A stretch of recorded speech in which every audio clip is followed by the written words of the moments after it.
Voyons à présent comment nous pouvons enregistrer le template que nous venons d'ouvrir avec un autre nom et potentiellement à un autre endroit. Pour cela, nous allons utiliser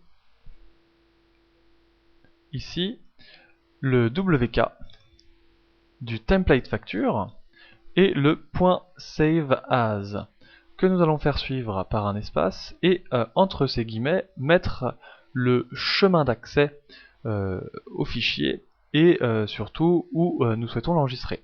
Alors pour des raisons de simplicité, nous allons essayer tout de suite de mettre des variables et commencer avec le même chemin d'accès du template finalement, que nous allons faire suivre par son nom, et le nom du fichier finalement nous allons l'appeler avec le nom du client.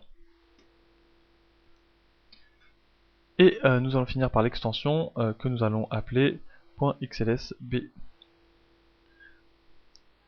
De cette manière, et grâce à cette ligne de code, nous demandons à la macro d'enregistrer le template que nous venons de remplir dans le dossier identifié chemin dossier template, dans cette variable là, avec un nom de fichier qu'on va avoir donc le nom du client et suivi de .xlsb.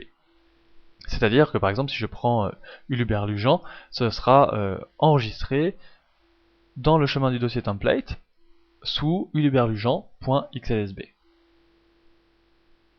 Et c'est aussi simple que cela. On peut aussi effectivement, bien entendu, comme précédemment, entre ces guillemets, donc supprimer la fin de cette ligne-là, et entre les guillemets mettre le chemin d'accès que vous désirez fixer peut-être dans le code.